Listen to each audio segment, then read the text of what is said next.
네, 감사합니다. 일단은 하나님께서 저와 여러분들에게 이런 귀중한 시간들을 허락하셔서 숨길 수 있도록 하신 것이 일단 너무 감사한 것 같고요. 짧은 시간이지만 하나님께서 저와 여러분들에게 좀 많이 은혜를 주시길 바랍니다. 자, 우리 말씀을 잠시 보시도록 하겠습니다. 디모데전서 1장 9절하고 10절만 잠시 보겠습니다. 디모데전서 1장 9절하고 10절을 좀 보시도록 하겠습니다. 아니요, 죄송합니다. 데살로니가전서 1장 9절부터 10절입니다. 데살로니가전서 1장 9절 10절에 그들이 우리에 대하여 스스로 말하기를 우리가 어떻게 너희 가운데에 들어갔는지와 너희가 어떻게 우상을 버리고 하나님께로 돌아와서 살아계시고 참되신 하나님을 섬기는지와 또 죽은 자들 가운데서 다시 살리신 그의 아들이 하늘로부터 강림하실 것을 너희가 어떻게 기다리는지를 말하니 이는 장래의 노하심에서 우리를 건지시는 예수시니라. 아멘. 제가 이번에 인도 모임에 가서 이제 말씀을 드렸던 이제 본문인데요. 이제 우리 선교사님들도 동일하게 좀 이해를 해야 될 것 같습니다.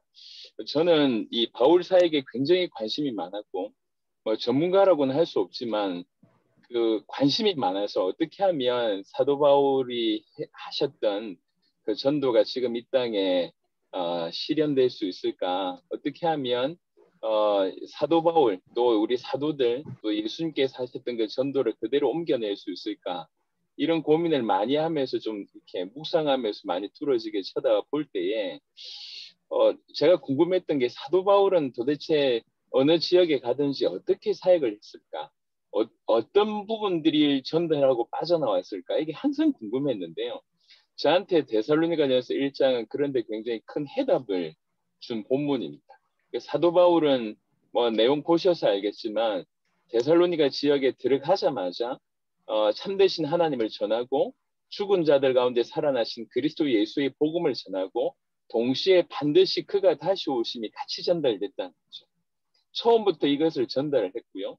그러다 보니까 데살로니가 성도 입장에서는 복음을 처음부터 받자마자 주님의 다시 오심이 처음부터 포커스가 되다 보니까 주님의 다시 오심을 위해서는 당연히 이 복음으로 우리에게 주어진 지역과 세계를 살려야 된다고 하는 생각들이 자연스럽게 가고, 그래서 사실은 데살로니가 지역을 넘어서서 마게도냐와 아가야까지 복음을 전하고 또 믿음의 소문들이 이렇게 확장됐던 걸 보게 됩니다.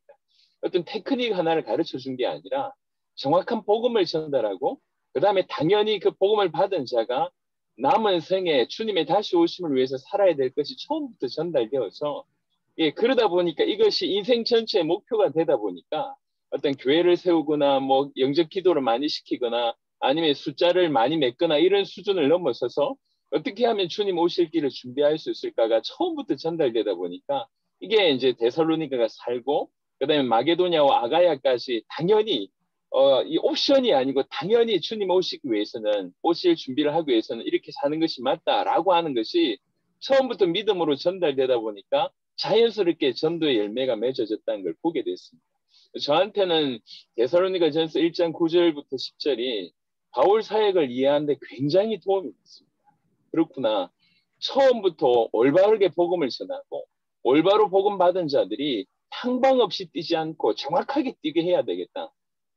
제 개인적인 얘기를 좀 잠시 드려보면 저는 사실 뭐 거의 교회 안에 있었지만 거의 불신자처럼 살다가 안 믿겨져서 마지못해 교회를 다녔지만 안 믿겨져서 불신자처럼 살다가 주님의 특별한 은혜로 이제 죽을 뻔한 위기를 넘기고 제가 살아났지 않습니까? 폭탄 맞은 중에 제가 살아나고 폭탄 맞아가지고 죽어가는 동료를 제가 보고 내가 죽을 뻔했구나라고 하는 것을 아주 절실하게 저는 경험을 하게 됐습니다. 그리고 하나님이 나에게 덤으로 살게 하셨구나. 이게 어린 나이지만 제 가슴 깊이 들어왔습니다. 하나님이 한 번 더 기회를 주셨구나. 뭐 어떻게 살아야 되지? 이게 그냥 막연하게 이제 뭐 사춘기 때 할 수 있는 고민이 아니라 아주 실제적인 고민이 됐습니다. 하나님이 생명을 하나 나한테 더 줬는데 충분히 저 사람처럼 나도 바로 그 자리에서 죽을 수 있었는데 실제로 제 가슴에 파편이 왔음에도 불구하고 성경 암송 카드 때문에 제가 살아난 거지 않습니까? 누가 보더라도 부인 못할 일들을 제가 경험하면서 나는 정말로 덤으로 생명을 얻었다. 어떻게 살아야 될까? 그러니까 어떻게가 굉장히 저한테 실질적인 고민이었어요. 어떻게 살면 되냐? 그러니까 그래서 이제 닥치는 대로 성경을 읽고 정말 올바로 살고 싶고 주님이 원하는 대로 살고 싶은데 의외로 답이 없었어요. 적어도 저한테는. 예수 믿는 사람은 진짜 믿는 사람들은 어떻게 살아야 되냐라고 물어보면 주변의 사람들이 많은 얘기를 합니다. 뭐 기도 열심히 해야 된다. 뭐 봉사 열심히 해야 된다. 교회 열심히 다녀야 된다. 뭐 목사님 말씀 열심히 들어야 된다. 뭐 열심히 해야 된다. 이것도 해야 된다. 저것도 해야 된다라고 얘기하는데 묻는 사람들마다 다 다른 얘기를 하더라고요. 예. 저는 사실은 진짜로 제대로 살고 싶었는데 그럼 구원받은 자는 어떻게 살아야 돼? 라고 하는 질문으로 궁금해서 여러 사람한테 질문을 해보니 그들도 그들 나름의 입장에서 답을 하지만 저한테는 답이 안 됐어요. 열심히 해라. 뭐 금식 기도해라. 뭐 40일 기도해라.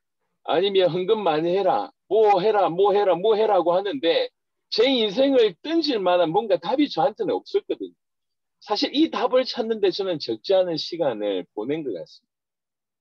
그러다가 성경의 사복음서의 맨 마지막 부분들이 이제 부딪히기 시작을 했습니다. 사복음서의 맨 마지막 부분은 항상 세계복음하고 연결되어 있습니다.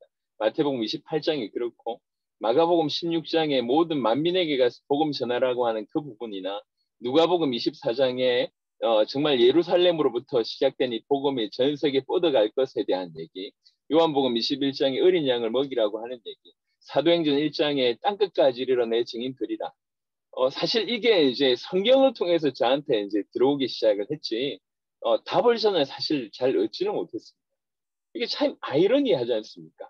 예수 믿는 자가 처음부터 예수 믿으면 어떻게 살아야 돼? 이게 처음부터 제대로 세팅이 돼야지 방황하는 시간을 줄이고 이게 올바로 이렇게 계속 인도를 받으면서 갈 수 있는데 처음부터 이 복음을 받았으니까 어떻게 살아야 돼? 이게 전달되지 않고 그냥 이제 복음을 전하는 사람들의 어떤 수준에서 뭐 이렇게 우리 단체 뭐 열심히 하면 된다. 아니면 뭐 요 원리 가지고 하면 된다. 아니면 교회 그냥 열심히 나오면 된다. 아니면 뭐 이렇게 불쌍한 사람 도우면 된다. 이 정도의 어떤 다 맞는 얘기지만 부분적인 얘기를 하다 보니까 인생을 걸만한 사람들은 처음부터 방향을 놓치게 되는 것이죠. 그래서 저는 이제 지금까지 살아오면서 명색이 교회 다니는 사람들을 정말 많이 봐왔습니다. 우리나라뿐만 아니라 하나님의 은혜로 여러 나라를 가보게 하면서 많이 봐왔는데요. 예수 믿는 사람들 치고 진실로 예수님을 다시 오시기를 간절히 기대하는 사람들은 정말 손꼽는다 이렇게 느껴졌어요. 자기의 주인이라고 얘기하고 자기의 신랑이라고 얘기하는데 신랑 오심에 대한 감각이 없고 자기 주인을 모시고자 하는 마음이 없고 뭐 처음부터 잘못 배웠는지 어떤지 모르겠지만 여튼 복음을 알고 있다고 얘기한 수많은 사람들에게서 적어도 주님의 다시 오시면 뭔 얘기 자기 인생하고 그냥 이제 뭐 이렇게 구원받았고 이제 축복받았고 이제 뭐 하나님께서 나를 보호하시고 그다음에 응답하시고 이런 감은 있지만 주님의 다시 오심이 여러 옵션 중에 그냥 하나인 거죠. 인생을 들여서 이쪽으로 포커스를 맞춰야 되는데 그게 안 됩니다. 이게 어떤 지엽적인 문제가 아니라 적어도 제가 발견한 전 세계 대부분의 기독교인들의 어떤 그런 모습이었어요. 근데 데살로니가전서 1장에 사도 바울의 사역을 두고 볼 때는 사실 데살로니가에서만 그렇게 사역을 했다. 저는 그렇게 보지 않거든요. 모든 곳에 가서 동일하게 사도 바울은 그렇게 얘기했을 겁니다. 처음부터 복음을 전하고 그래서 참되신 하나님을 숨길 수 있도록 전하고 그리고 당연히 우리의 주가 되신 그분이 다시 오신다고 했으니 그분이 다시 오심을 위해서 본인도 살았고 또 이제 살게 하는 그런 역할들을 저는 사도 바울이 했다고 생각을 합니다. 예, 그 말에 저는 100% 이제 공감을 하고 확신을 하고요. 지금도 그래야 된다는 거죠. 지금 우리는 제가 지난주에도 얘기했지만 우리는 지금 왜 모여서 이걸 하냐면 어떤 단체나 뭐 조직을 만들기 위한 것도 아닙니다. 저는 어떤 운동 이것도 싫습니다. 무슨 운동입니까? 운동하려고 모인 게 아니에요. 그리고 어떤 우리의 사역에 조금 유익을 서로 좀 이렇게 품앗이처럼 유익을 좀 얻고자 이 자리에 모인 것도 아닙니다. 그런 유익을 얻고자 하는 모임들은 세계에 많습니다. 그게 아니고 처음부터 원래 하나님께서 주신 목적들을 제대로 회복해서 이 성경의 복음으로 주님 오실 길을 진실로 준비하자는 거죠. 우리 세대의 세계복음을 정말 완성하자. 요 모임으로 지금 이제 모인 겁니다. 그래서 테크닉 하나를 배워야 될 게 아니라 가장 중요한 것들을 우리의 기둥으로 세워야 된다는 것이죠. 예수님이 하나님의 아들 그리스도다, 이 복음만이 전 세계를 살릴 수 있습니다. 예수님만이 살릴 수 있는데 하나님의 아들 그리스도이신 그 예수님만이 전 세계를 살릴 수가 있습니다. 그러니까 예수님을 얘기하면서 예수님이 누군지 모르니까 지금 기가 막힐 노릇이지 않습니까? 이 예수가 하나님의 아들 그리스도라고 하는 이 복음이 회복될 수 있도록 우리는 해야 되겠고, 그 다음에 정말로 세계복음화를 우리 세대에 이루어서 주님 오시기를 준비하는 방법은 성경에 가르쳐 주신 그 전도 방법 그대로 전달해야지 가능하다는 겁니다. 우리는 큰 기둥을 세우기 위해서 여기 모였고, 우리가 그동안 다양한 방법들을 사용했지만 그 방법들이 다 틀렸다는 얘기를 하는 게 아닙니다. 그 모든 방법들이 다 살아날 수 있는 근본에 대한 얘기를 지금 하고 있는 겁니다. 성경의 전도로 무장하자. 그래서 제가 지금까지는 지금 저희 교회에서 돕고 있는 온라인 모임만 저희 주보에 실려 있는 게 한 30몇 군데 되는데요. 저희 교회가 돕고 있는, 연결돼서 돕고 있는 모임만 그렇고요. 이 각 대륙에서 각자, 각 나라에서 각자 많은 모임들이 일어납니다. 코로나가 터지자마자 정말 자연스럽게 자발적으로 우리가 성경의 복음 속에 들어가야 된다라고 하면서 이 많은 모임들이 생겼고, 그 모임들이 1년 이상 이렇게 자연스럽게 지속되면서 우리 한인 선교사님들 여러분들이 등장하시면서 제가 이게 사인이다 생각이 들어서 그동안 준비했던 그 성경의 복음의 어떤 그 모든 모임들을 지금 거대하게 방향 전환을 하고 있습니다. 이제 준비됐으니까 우리가 본격적으로 성경의 전도를 구체적으로 실천을 해보자. 우리 삶에 옮겨내보자. 그래서 이제 한인 선교사님들 이 모임부터 시작을 해서 그다음 인도 모임을 지금 시작을 했고요. 그리고 나서 이제 다음 주부터는 아시아 리더들만 데리고 또 모임을 시작할 거고, 4월 중순쯤에는 이제 영어 국제 모임, 영어권의 모든 전 대륙에서 모이는 그 모임을 성경의 전도를 이제 구체적으로 실천하는 쪽으로 방향을 서서히 전환을 할 건데, 감사하게 예를 들면 인도 같은 경우에도 소수지만 모인 사람들 중에 사실 20%가 정말 알아듣기 시작을 하면서 그걸 실천하기 시작을 하는 거죠. 하나님께서 뭐 우리가 지금 계속 좀 정리하겠지만 앞으로 정리한 것들을 서로 공유할 겁니다. 경쟁하는 게 아니니까 저 모임에서 일어났던 일들을 여러분한테 나눌 거고, 여러분에게서 일어났던 모임 저렇게 나눌 겁니다. 그래서 서로 공유하게 해서 실제로 하나님이 역사하심을 같이 보게 만들 거고, 또 실제로 이렇게 도전했을 때 하나님께서 이런 문을 열어주시는구나라고 하는 힘을 얻을 수 있도록 할 거고, 또 여러분들이 하게 됐을 때 충분히 도움이 될 만한 그런 부분들을 계속 역사는 틀림없이 일어날 거니까요. 많은 자료들을 공유해서 같이 성장할 수 있도록 도울 겁니다. 제가 어떤 확신이 있냐면, 저는 제가 만든 어떤 부분이 아니기 때문에 이게 성경 그대로라고 하는 확신이 있기 때문에 성경 그대로 역사가 틀림없이 일어날 거다라고 하는 그 확신이 저는 있습니다. 그간에 저는 어떤 식으로 사역을 주로 해왔냐면 한 나라의 제자를 찾는 데 포커스가 있었습니다. 왜 그러냐면 저는 일단 시간이 없고 저에게 주어진 어떤 역할 자체가 우리 세대 세계복음화를 이끌 수 있는 그 일을 하되 나는 나라의 대표를 찾고 그 나라의 제자가 이제 그 나라를 감당하는 쪽으로 해야 된다. 그래서 저희는 각 나라를 대표할 만한 제자를 찾았으면 그 제자들이 그 나라를 살릴 수 있도록 뒤에서 계속 서포트를 해왔습니다. 사실 이제 성경의 그 모임 방에 우리 일주일에 한 번씩 그 당세복 소식 이래가지고 아마 이렇게 여러분들한테 이렇게 올라갈 건데 그 자세하게 보시면 할 수 있는 다양한 도움을 지금 저희가 드리고 있거든요. 예컨대 어제 같은 경우에는 지금 우간다에서 이번에 한 크게 4개 지역에서 모임을 지금 기획을 하고 진행을 하는데 우리에게서 배웠던 그대로 합니다. 그래서 크게 4개 지역을 예를 들면 우리나라의 어떤 경상남도, 경상북도, 뭐 전라남도, 전라북도 이렇게 정해놓고요. 그러면 그 안에 이미 찾아진 제자들이 그 전라남도 안에 가서 여러 지역이 흩어져서 사역을 하는 겁니다.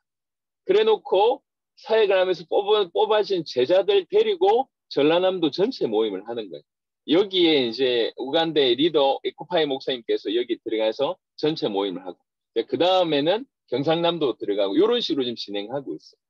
그래서 이런 식으로 진행하고 있을 때 필요한 비용이, 사실 이분이 본인의 어떤 목회하는 데는 비용이 많이 들진 않지만, 여기 다른 주에 가서 머물게 하고 또 중요한 이 제자들이 움직이게 하고 하는데 비용이 들 거 아닙니까? 그 도움을 요청해서 저희가 드렸습니다.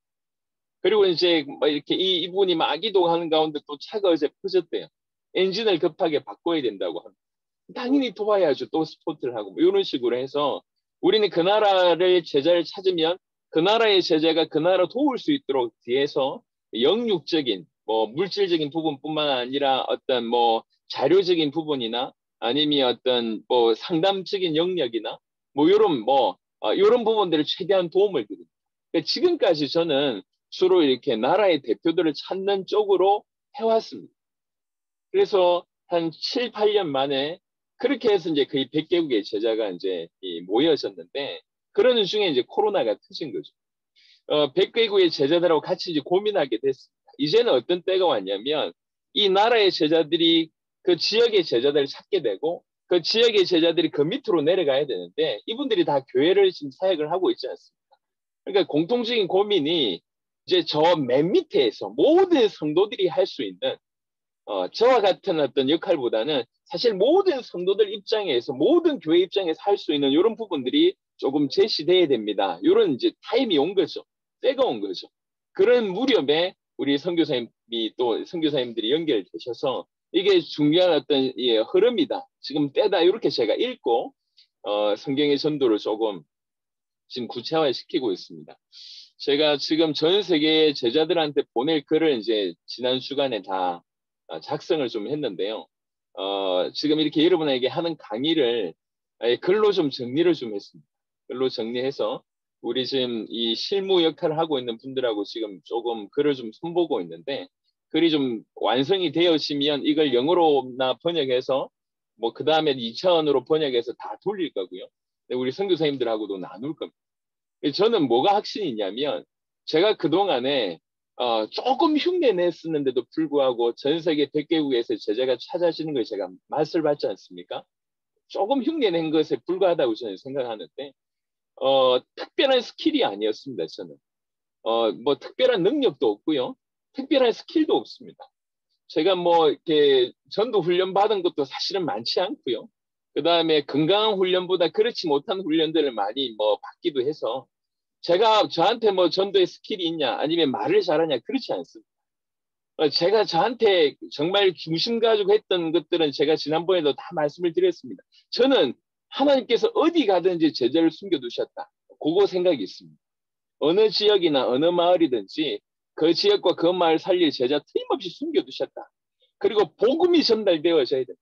올바른 복음이 전달되어지면 구원받을 영혼들이 있고 제자들은 반응할 것이다. 사실 이게 전부였습니다. 나한테 주어진 복음이 전 세계를 살릴 수 있는 복음이고 이 복음을 받을 제자는 틀림없이 숨겨져 있다. 그래서 제자 찾을 때까지 난 나오지 않겠다. 이런 마음으로 그냥 믿음으로 옮겼을 뿐인데 이런 것들을 보게 됐거든요. 하나님께서 기뻐하신다 이렇게 저는 개인적으로 생각합니다.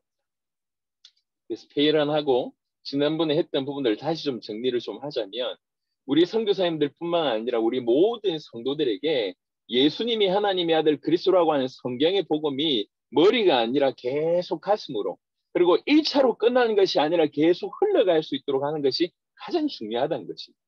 결국 어떤 방법보다 더 중요한 것은 내용 자체거든요. 이 복음이 전 세계를 살릴 수 있다라고 진짜 믿어지는 사람은 제대로 움직일 수 있습니다. 하지만 이 내용에 확신이 없는 사람은 움직이라고 하니까 어쩔 수 없이 움직이는 것이 그 사역은 오래 갈 수가 없습니다. 우리 선교사님들, 우리 사역하시는 분들, 우리 모든 성도들에게 결국 해야 될 것은 복음이 끊임없이 흘러넘칠 수 있도록 하는 겁니다. 그러려고 하면 우리 선교사님들도 복음 앞에서 계속 확인하고 묵상하고 또 복음을 전해보고 그러면서 복음을 계속 깨닫는 그런 은혜를 우리 성도들한테 전달해야지 단순히 지식이 아니라 내가 마음으로 느끼고 마음으로 받은 복음이 우리 성도들에게 또 흘러들어가고 그래서 이제 이렇게 가는 거거든요. 제가 지난번에도 언급했듯이 저는 그래도 복음을 전하겠다라고 하는 마음으로 강단에 선지 적지 않은 시간이 지났는데도 제 마음에 항상 어떻게 하면 복음을 전할까 이 마음으로 항상 말씀을 준비한 예수님이 하나님의 아들 그리스도로 믿게 하도록 성경에 기록됐다고 하면 나의 역할은 우리 성도들이 올바로 믿게 하는 역할인데 그럼 어떻게 올바로 믿게 할 수 있을까? 그게 제 계속 유일한 메시지의 기도 제목입니다. 그래서 예수가 하나님의 아들 그리스도라고 하는 이 복음의 결국은 전부고 이것의 가치를 발견하고 이것이 계속 흘러넘치도록 하는 것이 가장 우선적이고 그래서 우리 성도들도 나는 복음 알았다라고 하는 단순한 생각에 젖지 않도록 나는 계속 이 위대한 복음을 알아가야 되고 깨우쳐가야 되고 이 복음의 성장에 가야 된다라고 하는 것들이 우리 성도들에게도 계속 전달되고 이 복음이 너무 큰 것이다라고 하는 것들이 전달되면 사실은 어떻게 보면 0점이 제대로 조정됐다 이렇게 볼 수가 있을 것 같습니다. 그리고 두 번째로는 오늘 읽었던 데살로니가 전서처럼 우리 성도들이 정말로 복음을 받았다고 하면 양심적인 반응을 보이게 해야 돼요. 내가 정말 복음 받았다고 얘기할 때 내 인생에 가장 중요한 것이 뭐냐? 주님의 다시 오심이라는 거죠. 그분의 약속일 뿐만 아니라 주님이 우리에게 가장 원하시는 것이고 우리가 바로 그 주님의 다시 오심을 위해서 준비할 자로 우리를 부르셨다는 것이죠. 그렇지. 주님의 다시 오심을 위해서 나는 살아야 되지. 주님의 다시 오시면 세계복음화인데 이게 막연한 세계복음화가 아니고 소수가 하는 세계복음화, 뛰어난 사람이 하는 세계복음화가 아니라 구원받은 모든 자가 자기의 영역에서 하는 세계복음화. 이게 맞다는 거예요.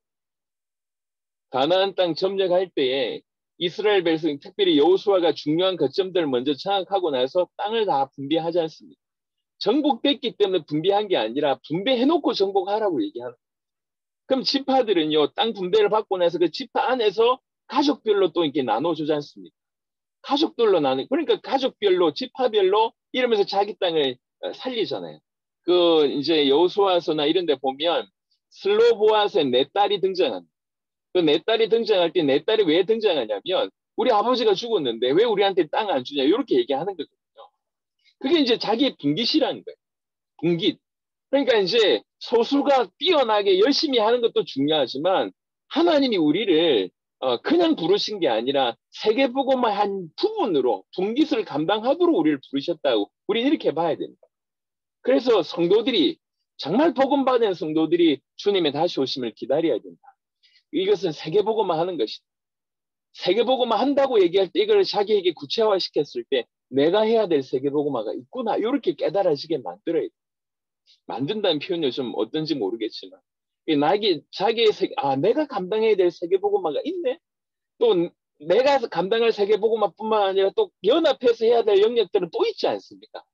내 것만 하는 것이 아니라 당연히 나에게 주신 땅, 우리 가족들이나 지인들이나 내가 머물고 있는 처한 곳이나 내가 시간을 많이 보내고 있는 곳이나 나에게 주어진 영역들은 이 안에 있는 사람들은 내가 다 살려. 그건 어떻게 보면 굉장히 양심적인 반응이거든요. 그러면서 눈을 떠서 전 세계를 바라보며 동력하면서 뭔가 할 수 있는 부분들은 하는 겁니다. 교회와 동력을 하고 또 지역과 동력을 하고 나라와 동력하고 대륙과 동력을 해서 내가 직접 몸으로 가든지 아니면 물질을 보내든지 아니면 뭔가 헌신할 수 있는 헌신하면서 온라인 같은 모임에 동참하면서 이렇게 동력할 수 있는 세계복음화 당연히 있을 것이고 그보다 앞선 건 뭐냐면 우리가 감당해야 될 역할이 있다는 거죠. 예를 들면 가나안 땅을 보시면 알겠지만 먼저는 요단강 이편에서 그 두 지파 반이 먼저 땅을 이렇게 분배를 받지 않습니까? 그러고 나서 이 두 지파 반이 그냥 자기 땅으로 한 게 아니라 나머지 지파가 가나안 땅을 다 점령할 때까지 같이 동력하다가 점령되고 나서 자기 땅으로 돌아가지 않습니까? 이게 우리한테 지금 중요한 메시지라는 것이죠. 우리 땅을 살릴 뿐만 아니라 동력해서 살려야 될 부분들이 있습니다. 우리에게 주신 메시지입니다. 그래서 성도들이 어려운 얘기가 아닙니다. 예수가 하나님의 아들 그리스도다. 이 복음은 나를 살릴 수 있고 세계를 살릴 수 있고 내 주위를 전부 살릴 수 있다. 내 주위를 다 살릴 수 있는 복음이 나한테 왔구나. 여기 깨달아지게 해야 된다는 거죠. 그리고 정말 이것이 깨달아졌다고 얘기할 때 스킬을 가르쳐 줘야 될 것이 아니라 당연히 내 인생은 주님의 다시 오심을 위해서 살아야 된다. 세계복음을 위해서 살아야 된다. 세계복음은 먼 얘기가 아니다. 내가 오늘 이 자리에서 할 수 있는 세계복음화, 나의 영역이 있고 그것을 감당하면서 또 손잡고 세계복음화의 영역도 감당하는 것이다. 이렇게 우리 성도들 한 명 한 명이 자기의 세계복음화 영역 안에 자기의 어떤 분깃이 있다고 하는 것은 책임감도 따르는 거지만 하나님이 그만큼 우리를 인정하셨다는 얘기지 않습니까? 그거 얼마나 귀한 얘기입니다. 그래서 내 주변의 영혼들, 우리 가족들, 우리 지인들 중에 내가 늘 머물고 있는 곳에 복음 못 받는 사람들은 당연히 이 복음을 받을 수 있도록 우리 성도들이 아주 자발적으로 그런 마음이 일어나게 해야 된다고 하는 것이죠. 성경의 복음에 대한 맨 앞에는 성경의 복음에 대한 얘기고 두 번째는 세계복음화에 대한 얘기. 그것도 주님의 다시 오심을 준비하는 세계복음화. 그것도 내 살아있을 때 어떤 세계복음. 이게 두 번째 포인트였다고 하면 세 번째는 뭐냐면 그러면 나의 전체, 세계 전체 어떻게 할까요? 라고 할 때 how를 묻게 됐을 때 그것이 이제 성경의 전도라고 표현할 수 있는 결국 어디든지 전체를 살리고자 할 때는 그 안에 제자가 있다고 하는 것이죠. 내가 살릴 이 분깃 안에도 나와 같이 복음 전할 제자가 숨겨져 있습니다. 우리 가족들 안에도 우리 지인들 안에도 제자가 숨겨져 있습니다. 내가 머물고 있는 곳에도 제자가 숨겨져 있습니다. 내가 만나지는 수많은 사람들의 어떤 나의 동선 안에도 제자가 숨겨져 있습니다. 어떻게 전체를 살릴까요? 라고 얘기할 때에 제자가 그 안에 있다는 거죠. 그래서 가장 중요할 때 마태복음 28장 같은 경우에 모든 민족으로 모든 족속으로 제자를 삼으라고 하는 것은 우연이 아니고 사도 바울이 사도행전 16장, 17장, 18장에 중요한 곳에 가서 제자를 찾는 것들이 우리에게 굉장히 중요한 메시지가 되어지는 겁니다. 그래서 예수가 하나님의 아들 그리스도 이것이 성경의 복음입니다. 성경의 복음 받은 나는 당연히 주님이 다시 오심 세계복음을 위해서 살아야 되겠구나. 그 세계복음 안에 나의 분깃이 있구나. 또 동력을 해야 되겠구나. 그 나의 분깃 안에 또 동력해야 될 어떤 모든 곳에 기본적으로 어떻게 살리지? 한 명을 어떻게 끌어들이지, 끌어당기지 이런 차원이 아니. 예. 내 단체를 어떻게 세우지? 내 교회를 어떻게 부흥시키지? 우리는 정말 고민을 이렇게 고민하지 않습니까? 그게 아니고 이 전체를 어떻게 살리지? 학교에 들어가면 학교에 적어도 뭐 초등학교든 중학교든 적어도 몇백 명이 있을 겁니다. 그 안에 제자 있다라고 하는 생각으로 접근하는. 분명히 이 안에 있어. 이렇게 하면서 그 안에 복음을 받을 제자를 찾는 겁니다.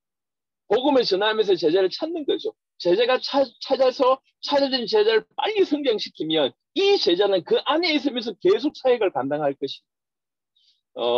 이게 물고기를 낚시를 잘하는 사람이죠. 이렇게 가보면 저기 물고기 있겠다 이런 생각을 한대요. 예. 제자라고 하는 개념이 그렇게 어려운 얘기가 아닙니다. 굉장히 간단한 얘기인데 우리는 그런 개념 없이 영접 기도를 몇 명 시키고 우리 교인들 몇 명 어떻게 훈련시키고 아니면 내 단체를 어떻게 좀 부흥시키고 전부 요 입장으로만 생각하다 보니까 이게 포인트가 안 맞는 거예요. 하나님. 여러분 제가요 지금까지 사역을 하면서 힘들었냐 저한테 물어보시면 저는 별로 안 힘들었거든요. 왜 그러냐면 아닌 사람을 설득하는 게 더 힘들어요. 예. 아닌 사람을 설득하기 힘들지 맞는 사람들에게 복음을 전해서 그들과 합력하는 데는 힘이 드는 게 아니라 힘이 납니다. 힘이 나요. 그러니까 이제 아닌데 이 사람을 깨뜨리고 설득을 시키고 어떻게 훈련을 시키고 뒤집고 뭐 이러려고 하니까 그게 너무 스트레스고 힘이 드는데 어떤 목사님이 그런 얘기 하더라고요. 청소년 사역을 오래 했던 분인데 그분이 한 명언이 있어요. 뭐라고 얘기하냐면 청소년은 양심이 없다 이렇게 얘기하더라고요. 왜냐면 그렇게 쏟아부어도 이 청소년들한테 그렇게 복음을 전하고 이해해주고 해도 청소년들은 나중에 또 조금만 감정이 틀어지면 등 돌리고 그 다음에 그렇게 쏟아부은 거에 대해서 감사도 없고 그러면서 청소년 사역을 하면 할수록 힘들대요. 그러면서 표현하기를 청소년들은 양심 없다 이렇게 이제 얘기하더라고요. 그런 게 힘들지 않습니까? 아닌 애들을 어떻게든 좀 설득해서 변화시키려고. 물론 그 작업도 해야 되겠죠. 저는 지금 비교를 하는 겁니다. 어떤 게 힘든 건지에 대해서. 이게 힘들지가 않습니다. 제자 찾는 것이 훨씬 쉽고요. 제자들은 말이 금방 통합니다. 그 제자들을 통해서 이렇게 돕고 제자를 통해서 문이 열리는 것이 훨씬 재밌고 큰 얘기입니다. 근데 우리 개념 속에 전도라고 하는 개념을 넣을 때에 저 안에 제자가 있겠구나라고 하는 생각을 안 한다는 거죠. 저는 해외 사역을 나갈 때마다 많은 비용을 들여서 해외를 나가지 않습니까? 많은 비용을 들여서 해외 나가는데 지금까지 사역을 보시면 알겠지만 가서 뭔가 대부분 행사하고 옵니다. 그럼 끝이에요. 그 행사에 수천 명이 모였던 수만 명이 모였던 그 모여서 대단한 뭔가를 했던 행사 끝나면 끝입니다. 더 이상 뭔가 이런 일이 벌어지지 않습니다. 여파가 조금 있을지 모르겠지만 그 나라가 사는 일이 벌어지지 않습니다. 하지만 제자가 찾아지면 이 여파는 너무너무 상당합니다. 예. 제가 지금까지 이제 지금 앞으로도 쿠바 얘기를 많이 드릴 것이지만 쿠바에 제자 한 명 찾는데 적지 않은 시간과 물질이 들어갔습니다.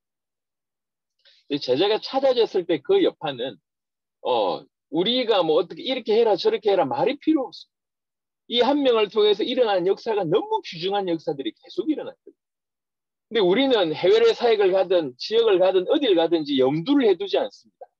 뭐가 없냐면 이 전체를 내가 어떻게 살리지 이런 어떤 마인드 기본 세팅이 안 돼 있기 때문에 대면하고 아니면 많은 겁니다. 열매 맺어질 수가 없습니다. 성경의 전도는 전체를 살리는 것이 성경의 전도입니다. 부분을 살리는 거나 몇 명을 살리는 것이 아니라 나에게 주어진 이 전체를 살리는 거예요. 전체를 살리려고 하니까 어떻게 하면 되지라고 얘기할 때 그 안에 전체 살릴 제자가 있다는 거죠. 나와 함께 동력하면서 전체 살릴 제자가 있다. 그 전체 살릴 제자는 반드시 복음에만 반응한다. 이게 참 신비입니다. 그래서 우리 복음을 전하면서 어떤 사람은 구원을 받고 또 어떤 사람은 관심을 받지만 사실 어떤 사람들은 그 안에서 제자로 발견되어진다는 거죠. 이 제자들은 반응이 너무 선명합니다. 여러분 앞으로 보시게 되겠지만 정말 전 세계에 공통적입니다. 복음에 대한 반응이 생명으로 반응을 보여요. 이거 좋은 자료네 아닙니다. 예, 그런 사람들은 제자 아닙니다. 뭐 괜찮은 것 같네요. 영혼 없는 이름 제자 아닙니다.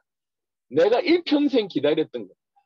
아프리카에 리더하고 있는 그 카코 목사님이라는 분이 계세요. 코트디부아르의 목사님이신데 유럽에서 신학을 한 10년 정도 공부하신 분. 아주 이제 엘리트입니다. 아프리카 분인데도 뭐 그냥 뭐 선진국 엘리트 같다고 할 정도의 수준이 있는 분이세요. 이분이 뭐라고 얘기를 하냐면 분명히 이거는 아니다라고 하는 것은 알았대요. 주위에 벌어지는 수많은 것들을 보면서 이렇게 이건 아니지 않냐. 뭐 무슨 전도 무슨 부흥 뭐 이렇게 치유 중심으로 벌어지는 각 교회에서 벌어지는 거 이건 아니지 않냐. 성경하고는 전혀 상관없지 않냐. 이분이 뭐라고 얘기하셨냐면 이게 아니라고 한 것은 알았다. 그런데 뭐가 진짜인지는 몰랐다. 이렇게 얘기합니다.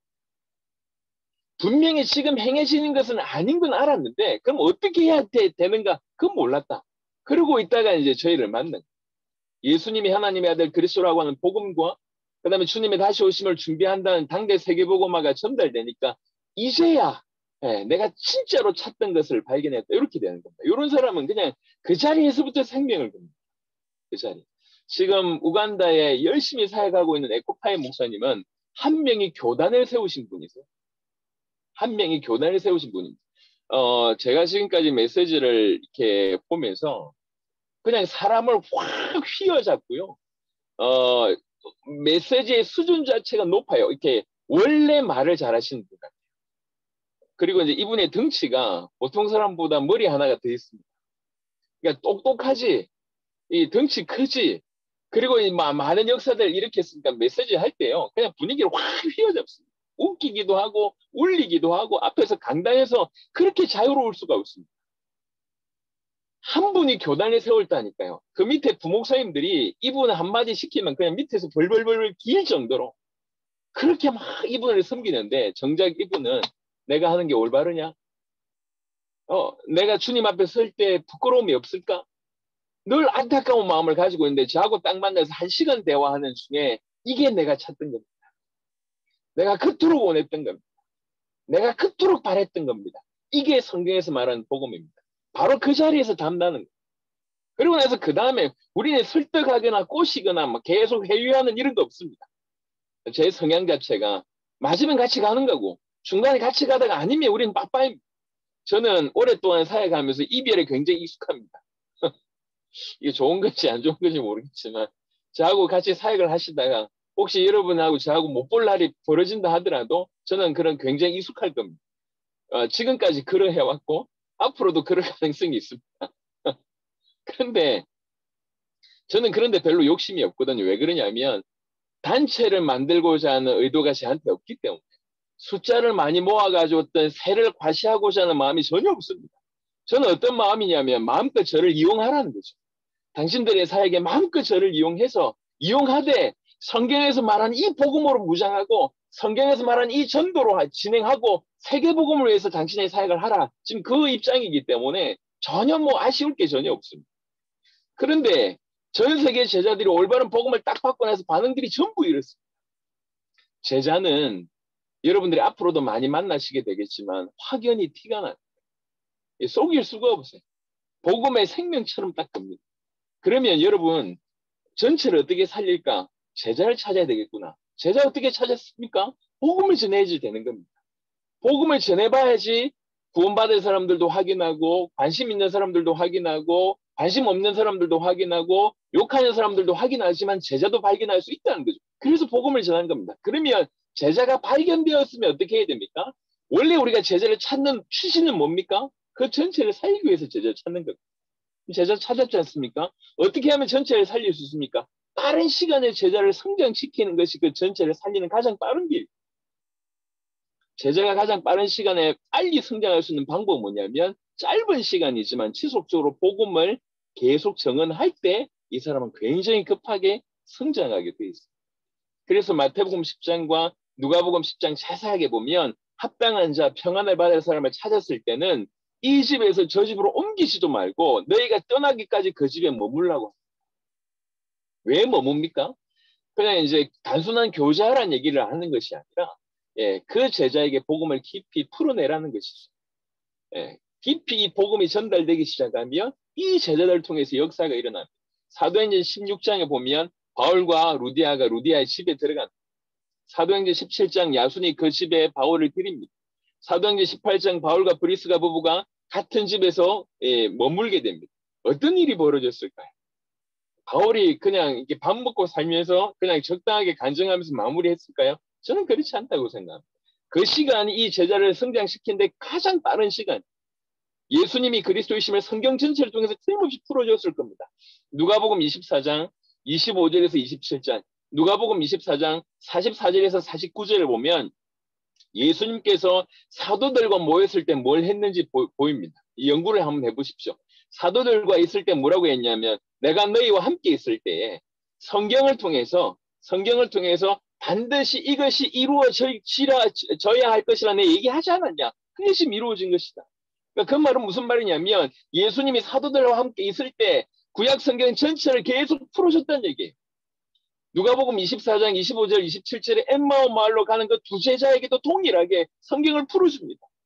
바로 이런 내용이 바울을 통해서 이 사도행전 16, 17장, 18장에도 그렇게 그대로 재현됐다고 볼 수가 있는 것입니다. 그래서 짧은 시간이지만 모임을 정해서 지속적으로 예수가 하나님의 아들 그리스도이심을 제자들에게 풀어주는 어떤 그런 모임을 이제 쿠바에서 표현할 때 평안의 집, 평화의 집 이렇게 표현했습니다. 그래서 우리도 그걸 이제 벤치마킹해서 이 찾아진 제자 중심으로 제자만이 아니라 제자 중심으로 뭐 이렇게 관심 보이는 사람들이나 구원받기를 원하는 사람들이나 교회 가기를 원하시는 사람들이나 이런 사람들을 딱 제자 중심으로 모임을 시작을 하는 겁니다. 그럼 뭐 하는 거냐? 예수가 그리스도 되심을 계속 풀어주는 거죠. 사실 요 평화의 집에서 하게 하기 위해서 제가 27강을 집필을 한 겁니다. 하루에 모일 때마다 한 강씩 하는 거라고. 그래서 제가 27강 설명회 때 말씀드렸지만 27강 위에는 플로우가 있습니다. 흐름이 있어요.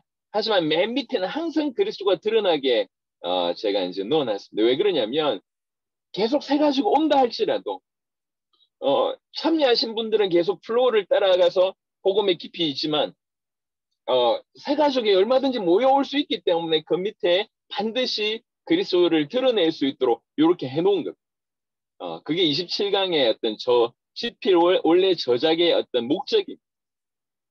그래서 평화의 집 운용은 사실은 뭐 첫 시간이 뭐하고 둘째 시간 뭐하고 저는 뭐 그런 건 별로 뭐 중요하지 않다고 생각합니다. 30분을 모여도 괜찮고 2시간을 모여도 괜찮고 간증을 해도 괜찮고 찬양을 해도 괜찮고 뭐 상관없습니다.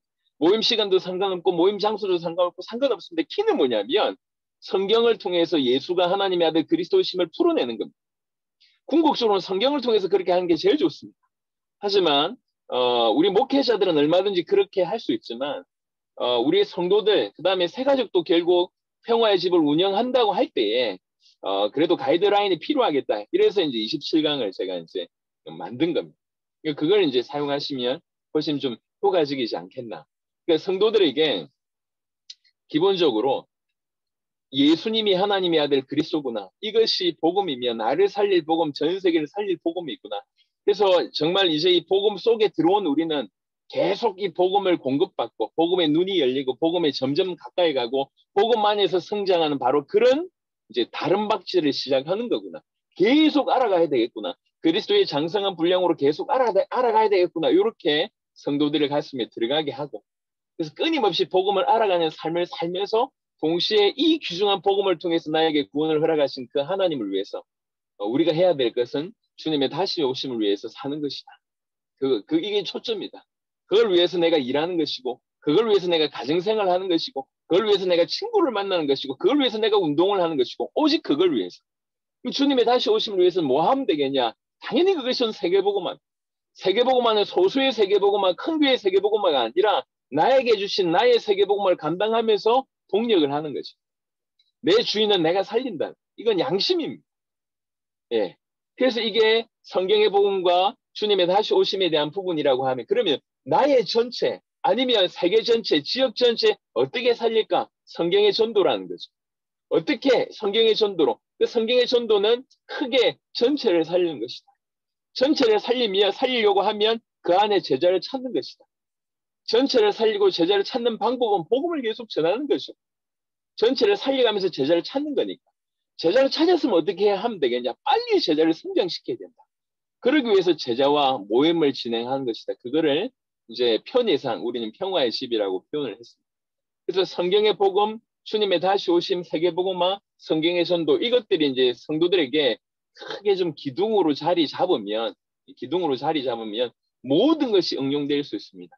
저는 지금 세계의 전도 방법이 다 틀렸다고 얘기하는 게 아닙니다. 그 모든 세계의 전도 방법이 다 살아날 수 있는 비밀이 있습니다. 올바른 내용이 전달되면 그 모든 전도 방법들이 다 살아납니다. 어떤 전도 방법이든지 복음을 전하겠다고 만든 방법이잖아요. 얼마나 귀합니까? 근데 그 전도 방법의 내용을 장착하자는 거죠. 예수가 하나님의 아들 그리스도라고 하는 내용을 장착을 하고 그 다음에 이 원리를 찾되 전체를 살리라고 하는 그 시야를 뜨자는 거죠. 이 방법 사용하는 것은 나쁘지 않다고 생각합니다. 중요한 건 뭐냐면 전체를 살리자. 그 안에 제자를 찾는 것이다. 제자가 찾아졌으면 그 제자를 빨리 성장시키는 것이다. 그래야지 전체를 살릴 수가 있습니다. 다른 건 다 틀렸고 이것은 맞다 이 얘기를 하는 게 아닙니다. 모든 교단, 모든 단체, 모든 조직, 모든 교회를 살릴 수 있는 것이 성경의 복음이고 성경의 전도고 주님의 다시 오십니다. 이것들을 이제 무장을 하자는. 제가 알기로는 데살로니가전서 1장에 사도 바울이 처음부터 복음 전했을 때 사도 바울은 그렇게 복음을 전하면서 그 자리까지 갔습니다. 예, 사도행전 17장에 우리가 이제 데살로니가에서 일어났던 역사들을 알고 있지 않습니까? 이미 복음이 준비됐고 어떻게 제자를 찾으면 되고 어떻게 제자를 도우면 되는지를 바울은 알고 갔습니다. 그러고 나서 이것을 데살로니가에 그대로 옮겨냈고 데살로니가 성도들은 그 이후에 사도 바울에게 배웠던 그 부분들을 그대로 하는 겁니다. 제가 이번에 에코파이 목사님 통해서 일어난 우간다 보니까요. 우리가 이제 우간다에 작년에 가서 작년 이맘때 약간 좀 작년 초에 1월 달인가 2월 달에 저희 우간다 가서 했었는데 저희가 한 내용을 그대로 벤처마킹한 이렇게 하라고 지시하지도 않았습니다. 그냥 지켜본 거 이분들이 지켜보고 1년 후에 자기 땅을 자기들이 살리는데 우리가 했던 그대로를 하는 거예요. 왜 그러냐? 이게 맞다고 그들에게 보여지니까. 사도 바울이 펼쳤던 것들이 데살로니가 성도들한테 모델이 됐을 겁니다. 그러니까 짧은 시간에 마게도냐와 아가야까지 그 소문이 난 거 아니겠습니까? 지금 우리에게는 조금 속도가 더딜지 몰라도 우리 성도에게 정확한 것을 먼저 새겨줘야 돼요. 올바른 기둥들을 새길 수 있도록 해야 돼요.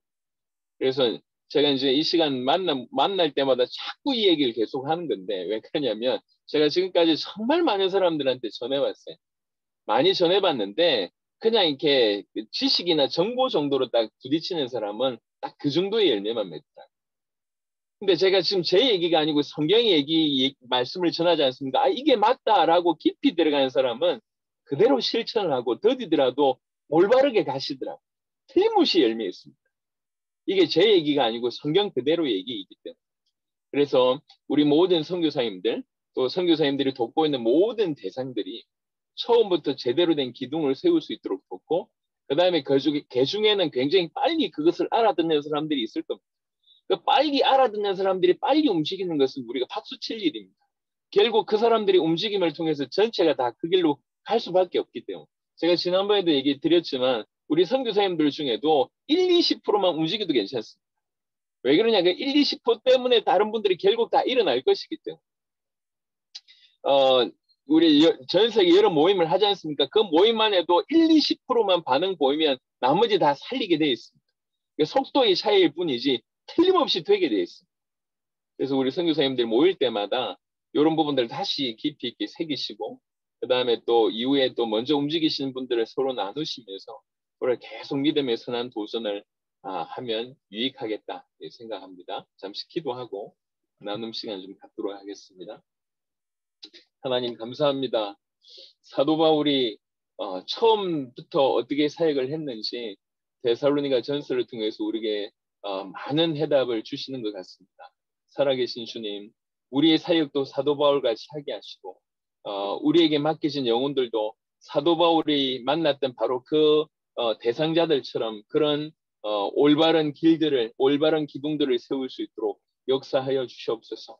성경의 복음이 얼마나 크며 얼마나 놀라운 가치가 있고 그 성경의 복음 앞에 우리가 어떻게 해야 되는지가 더 깨달아지게 하여 주옵시며, 우리 각자가 막연하지 않고 생명을 얻은 자로, 구원을 받은 자로, 주님의 택함을 받은 자로, 당연히 주님 다시 오심을 기다리는 자가 다 되도록 하나님이여 우리를 사용하여 주시고 우리 성도들에게 이런 부분이 전달되게 하시옵소서. 그래서 주님의 다시 오심을 위해서 세계복음만 하되 자기의 세계복음만 하고 또 동력하며 세계복음을 하고, 어떻게 하면 나에게 주어진 전체를 살릴까를 기도하면서 그 안에 제자를 찾고 또 제자를 세우면서 빠른 시간에 전체를 살리는 그런 선한 도전들을 우리 모두가 할 수 있도록 역사하여 주시옵소서. 무엇보다도 우리 선교사님들에게 먼저 은혜를 베풀어 주시며 선교사님들을 통해서 주님 영광 받으시기를 원합니다. 감사를 드리옵고 우리 주 예수 그리스도 이름으로 기도드렸습니다. 아멘.